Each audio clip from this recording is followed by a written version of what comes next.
Do Público, este é o Manual de Economia. Viva! O meu nome é Pedro Ferreira Esteves, editor de Economia do Público, e neste episódio vamos tentar compreender a linguagem de uma fatura de eletricidade. Isto numa altura em que as empresas comercializadoras estão a anunciar alterações dos tarifários disponíveis no Mercado Livre. Para isso temos connosco a jornalista de Economia, Ana Brito, que nos vai guiar na leitura das várias parcelas de uma fatura de eletricidade que todos os portugueses que têm contratos de eletricidade em casa consultam no final dos períodos de faturação. E vai nos ajudar também a compreender alguns dos termos mais técnicos que explicam a formação do preço da eletricidade. Vamos começar pelo perfil do consumidor, que é uma caixinha que está nas faturas muitas vezes identificada com os dados pessoais e os dados do contrato. E precisamente sobre o contrato há alguns conceitos que importa conhecer e que muitas vezes são úteis para tomar decisões sobre o fornecimento de eletricidade. Desde logo, o que é um CPE? Então, CPE é como se fosse o bilhete de identificação da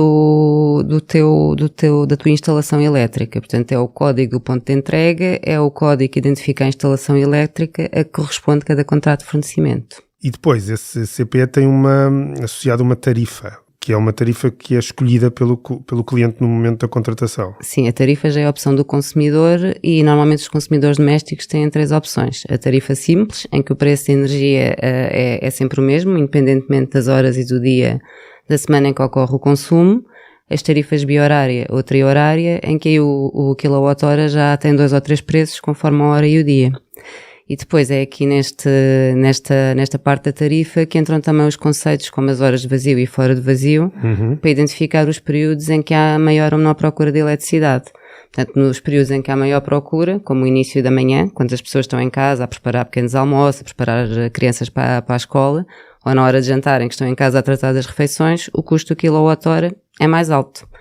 E se quisermos entrar ainda um bocadinho mais em detalhe, as horas de vazio são as noites, portanto das 10 da noite até às 8 da manhã, e os fins de semana. As horas de cheia são aquelas em que já existe um consumo mediano, enquanto as horas de ponta são aquelas em que já há maior procura na rede elétrica. E na tarifa bi-horária, a diferenciação do preço faz-se entre as horas de vazio e as horas fora do vazio.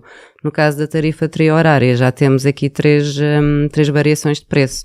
Portanto, o vazio, a cheia e a ponta. A ponta são as horas mais caras. E é na conjugação de todas essas escolhas que o cliente faz, ou o consumidor faz no seu consumo de eletricidade, que depois acabará por influenciar o preço final desta fatura, consoante os consumos que são feitos. Já lá vamos aos consumos. Antes há também, ainda neste perfil do consumidor, a potência contratada, que também tem um custo consoante o valor que é contratado. Sim, a potência contratada é aquilo que normalmente se chama o termo fixo da fatura, não é? E pesa efetivamente no preço final, porque quanto mais alta for, maior será o custo. E existem várias opções de potência contratada. No caso dos clientes domésticos, no entanto, aquelas que são as mais comuns são os 3,45 kVA ou os 6,9 kVA. kVA é quilowatt-ampere. Exato, que é a medida precisamente de energia para esta potência. Isto muitas vezes é associado àquele episódio do quadro ir abaixo, que é quando os consumos ou o tipo de utilização de energia que está a ser feita naquela casa vai para além da potência que está destinada àquela casa. Sim, normalmente quando se contrata a potência tem que se ter em conta a quantidade e a potência dos eletrodomésticos que temos em casa e o tipo de utilização que fizermos, não é? Porque se tivermos uma potência baixinha e se quisermos ligar um forno, um micro-ondas, uma chaleira elétrica e tudo ao mesmo tempo, é certo que o quadro vai abaixo. Portanto, temos que fazer essa escolha. Gestão. Entramos então na discriminação dos termos que compõem o preço final. Aqui temos aquilo que é numa fatura ao consumo real, que terá muito, e em relação ao consumo real já também iremos explicar um bocadinho como é que funcionam as leituras automáticas neste momento, e por oposição àquela prática de enviar a leitura para o comercializador. Mas, portanto, assumindo um consumo real, aqui o consumidor tem noção, quando olha para estes números, de quanto é que gastou neste período de faturação.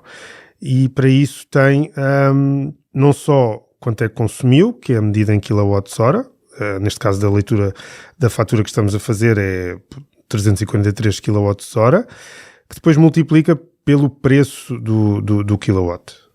que neste caso são 16 cêntimos. E é nesta conjugação que se calcula o preço final, então, que o consumidor vai pagar pela sua fatura de eletricidade na parte do consumo. Uhum. Sim, normalmente o consumo real identifica de facto aquilo que foi o consumo no período que está a ser faturado e o preço que está associado. E se houver algum desconto associado, não é como o facto do cliente ter aderido ao débito direto ou ter contratado um serviço de assistência técnica, porque há empresas que oferecem essa possibilidade, isso também deve ser refletido nesta componente. O preço de energia normalmente reflete o custo de cada comercializador com a compra da eletricidade, mas também inclui a margem de comercialização, que é a parte que é no fundo aquilo que cada empresa ganha. Com este negócio. E é um conselho frequente do regulador que os consumidores devem comparar com frequência as ofertas comerciais através do simulador da própria ERS ou do poupaenergia.pt para saberem se têm o tarifário mais adequado ao seu tipo de consumo. No entanto, aqui relativamente aos preços, é bom lembrar que aquilo que todos pagamos não se resume apenas à energia, não é? Temos de somar o custo das redes elétricas e da gestão do sistema e aquilo que são os custos de interesse económico geral, que são, por exemplo, os contratos MEC da EDP, os pagamentos aos produtores renováveis que têm tarifas garantidas, as amortizações do déficit tarifário, os pagamentos aos municípios pelas concessões de distribuição elétrica.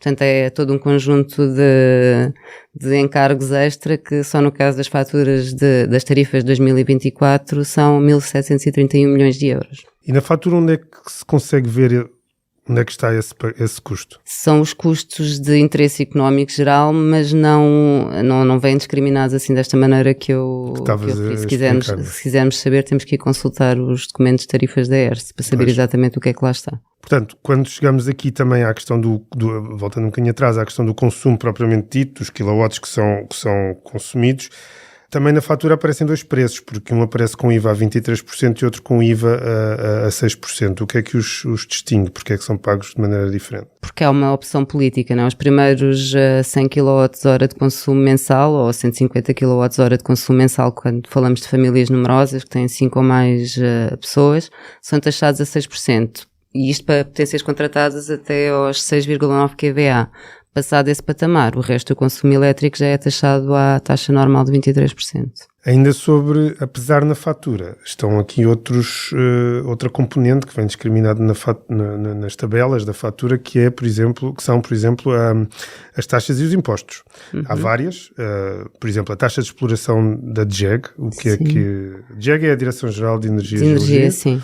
E o que é esta taxa de exploração? Esta taxa é justificada pela utilização das infraestruturas elétricas, mas na prática serve como fonte de financiamento da DGEG, da Direção-Geral de Energia e Geologia. Sim. Pois há também um imposto especial de consumo de eletricidade. Sim, que é um imposto que foi introduzido no tempo da Troika, em 2012, sobre os produtos petrolíferos e energéticos e, no fundo, é mais uma forma de financiar o orçamento do Estado. E ainda temos dois IVAs, o reduzido e o normal, nesta componente. Temos o IVA reduzido e o normal, mas antes disso também temos a CAV, que é a Contribuição Audiovisual, que é um valor fixo de 2,85€ por mês, mais acrescido o IVA a 6%, e que é o nosso contributo de todos os consumidores de eletricidade para financiar o serviço público de televisão e rádio. Portanto, no final disto tudo, chega-se ao preço que se paga de eletricidade. No final disto tudo, chega-se ao preço que se paga, sim. E também há aqui que reconhecer que os comercializadores de eletricidade acabam por ter de atuar como cobradores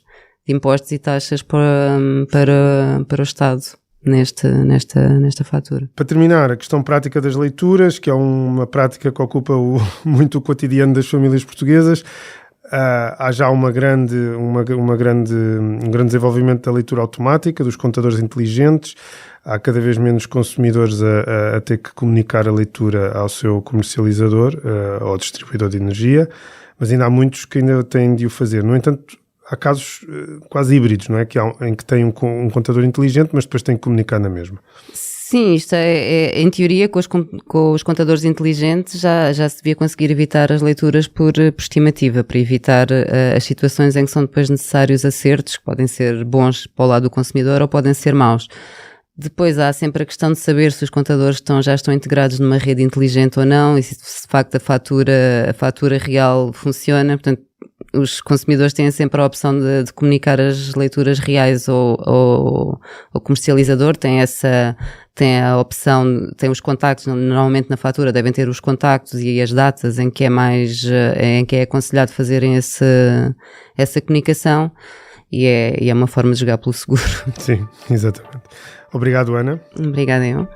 Obrigado, este foi o Manual de Economia, até à próxima. O público fica no ouvido.